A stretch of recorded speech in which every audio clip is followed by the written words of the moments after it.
Hello everybody, my name is TaurusLehane and welcome to Dead by Daylight. Yesterday I did a video on what I think would be a very good build for a brand new player in Dead by Daylight, since we are getting the Five Nights at Freddy's chapter, and today I'm going to show you how to use those perks. So we are running once again Scourge Hook, Monstrous Shrine, Iron Grasp, Corrupt Intervention, and also Hex, No One Escapes Death. So just a friendly reminder that we do want to vomit on literally everything, so then that way it infects the survivors and it's going to be harder for them to heal. Mostly generators you want to focus on, but there are other things as well, of course, including pallets, window vaults, everything helps with you infecting survivors.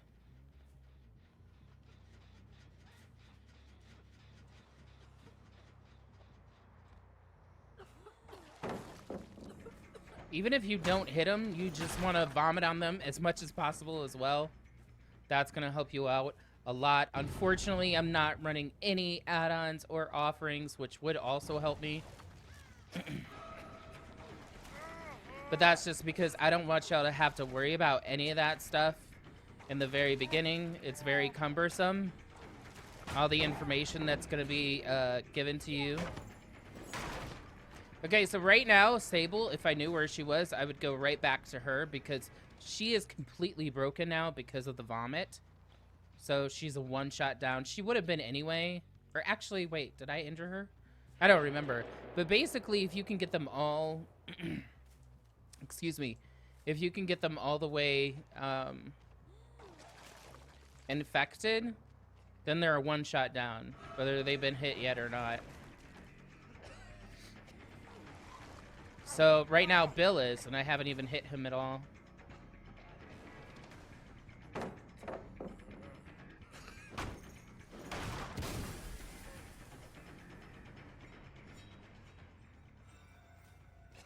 So if he comes back through here, he's too smart. He's not going to. Oh, man. So I got that vomited on. I know he's injured and he's a one-shot down, but you still want to affect all the other places so that when people go through there, because other people might follow you, then they're going to get infected as well. And we want to try to go for these white hooks because this is going to help us with Monstrous Shrine, and it's going to kill them a lot faster. But that's also why I passed on Scourge Hook Pain Resonance, because that's all about like regressing the generators. And if you're a good enough player, you don't really have to worry about regressing the generators, but you want to get them dead fast, as fast as possible.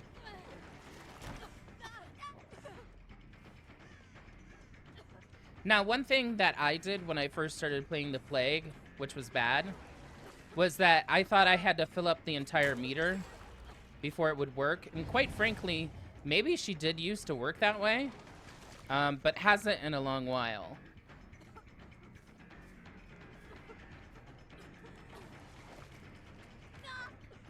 So you want to infect the survivor and the things that they interact with, like, as fast as possible. And if you always hold in your vomit or make it go all the way up to as much as it can, it's going to take you so much longer. Maybe she'll come through here. Nope, she's intelligent. Never mind. Just kidding. Tee-hee. All right, great. Now, obviously, you could argue that, like, oh, you're going to spend a lot more time trying to infect them than you would... if you just hit him twice, you know, and you're probably right.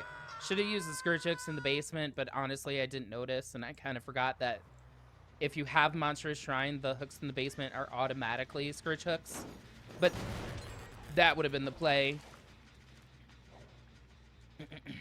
Honestly. All right, every single person is broken with the exception of one of the Kates. I don't... Okay? Getting a little stressed now. Actually, you know what? I am going to tunnel her because we're at 2 gens or less. Again, normally I would not suggest this unless there are only 1 or 2 gens left. But I really, really, really would like to get at least a 3K for the video, if not more. And since I don't have any add-ons and my perks are not the strongest, or just the easiest to obtain right now, as a new player. I'm not a new player, but I'm trying to speak from a new player's point of view, if you will. Great.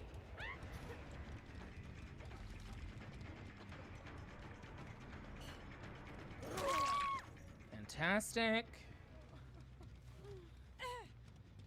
Obviously, this is a bit stressful right now since there's only 1 gen left and I haven't killed anybody, but it is what it is.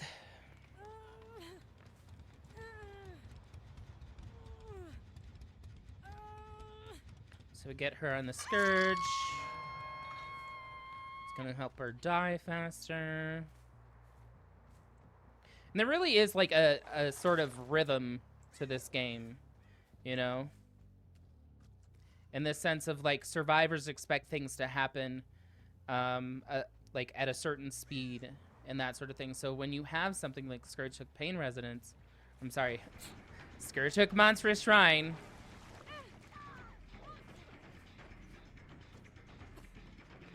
it really messes with their sensibilities. And that's always going to be good for you as a killer. Anytime that you can really mess with what they think they know is going to be really positive for you. Because even survivors that have like a large amount of hours, they still think they know like everything. And a lot of them do have a lot of knowledge. I'm not taking away from that. Just like myself, I don't know everything. Even as somebody that has over 11,000 hours in the game, I don't know everything. There's always time and space to learn in this game.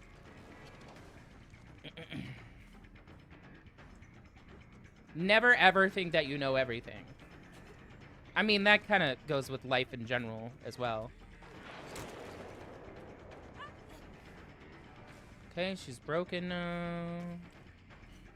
Let's see if we can get her with this easy outplay. Nope, she's too smart. She knew how I was gonna play that. She's gonna go... Okay. I mean, eventually we can just catch up with her because of Bloodlust, so... Alright. She has Dab Hard. We love second chance perks here. Love them. And even though she has the second chance, she wastes it, essentially. She might have successfully used the perk, but it didn't really amount to anything. So, it was kind of a waste. If she had lived through, like, at least till the last generator was completed, then that would have been great, but it didn't work out that way. Alright, where did that... There we go. Usually I run Lightborn, and when a survivor uses a flashlight on you, their aura is lit, like lights up to you in red. And it's actually my favorite perk. A lot of people give me crap for it, but she forced me to hit her. A lot of people give me crap for running it, but that's mostly just survivor mains that want to abuse you with flashlights, flashbang, blast mine, firecrackers if they have them, because that's like a rare event item. So I would strongly recommend that you ignore them as best as possible. Now my Noah is active. You know that because it's lit up. If they had done all the totems, which is a very easy thing to do, that would not be lit up. It would be completely dark. And then I wouldn't be able to use my Hex. But because, as I said in the prior video, survivors are afraid to cleanse totems for some reason, it all works out. So until they cleanse that Hex, wherever it may be, they're all going to be a one-shot down. Now, they are, Bill and Kate are both at right now because they're infected.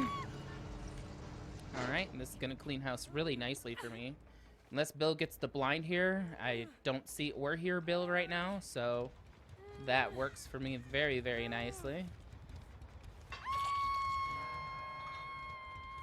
Now, is he going to be around to save? Or, oh, no, he's in the exit, which means he's going to leave. Or I'm going to down him, and I'm going to get that 4K. Well, I knocked him out of the exit because he knows his spacing. Congratulations to him. Not so much to the other three.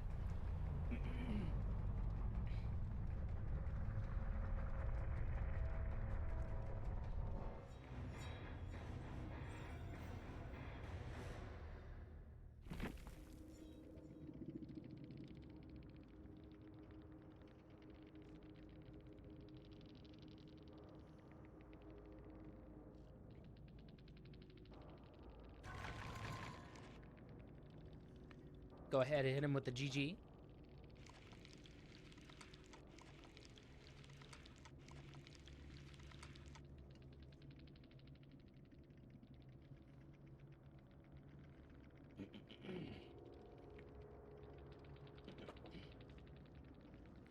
All right, ladies and gentlemen, that is going to be it for that match. I was just showing off this build that I put together. In my opinion, this is the best build that you can get as a brand new player. In lieu of the Five Nights at Freddy's chapter coming out very soon, we're going to get an influx of new players, and we already really have, but even more so once the chapter releases on June 17th. And in my opinion, this is the best perk loadout that you can have from one singular killer right now. So you're going to want to go for the Plague. You're going to want to purchase the Plague. Unfortunately, she doesn't come with the base game. But I think they're doing like a huge sale right now or something. I'm not sure. Corrupt Intervention is the teachable that you want to use from her. She has 3 of them. But this is her best one. And the best overall perk in the game right now for a killer. A lot of people are going to say it's Scourge Hook Pain Resonance. But I just feel like there's too much information that you need to deal with Scourge Hook Pain Resonance, but Corrupt Intervention, you literally don't have to do anything to get any value out of it. You just have to run it. Scourge Hook Pain Resonance, you have to have a good idea of the map and its layout, and sometimes random number generator, RNG, you're going to hear that a lot in Dead by Daylight, will screw you over. They'll put all the hooks in one area that will be absolutely difficult to get to, or they'll put them all separate from each other, which in theory is better, but it just depends on how big the map is.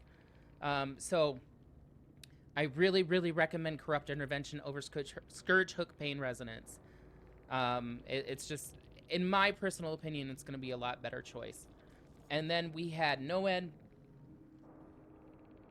excuse me, which really helped us at the very end there. You know, it was actually a pretty difficult game.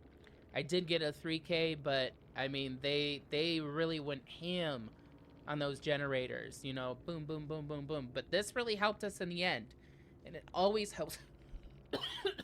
Excuse me. Oh my goodness. Allergies help. Hex Noed is always going to help you in the end game because, again, like I said yesterday, survivors are for some reason allergic to cleansing totems unless they see it's active. Survivors have this saying of if it glows, it goes, which means that they cleanse it.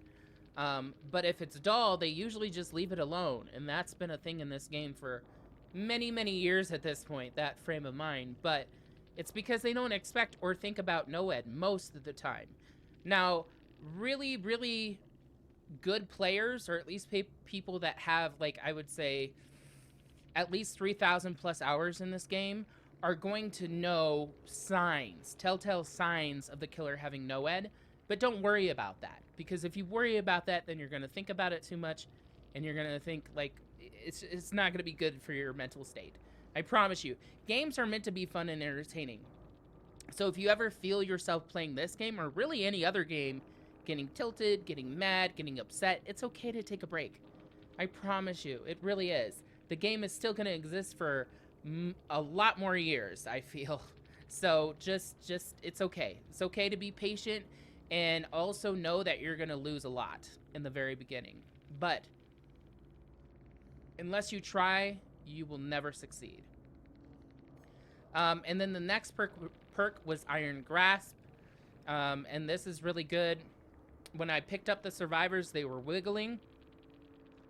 And if they wiggle enough, they can actually jump off your shoulder. And then you basically just have to start over, especially depending on their perks. But this was really good. This helped us get them to the hook. And then this last one, this is a Scourge hook. And I know that it was kind of like crap talking Scourge hooks a few moments ago. But Monstrous Shrine is better because, at least as a starter perk, again, in my personal opinion, these are not the best perks for the Plague overall. These are just the best perks I think that you can get as a brand new player. So that's, I mean, that's just what it is in my personal opinion. Let me actually, like, just do that real quick. So this helps kill the survivors 20% faster.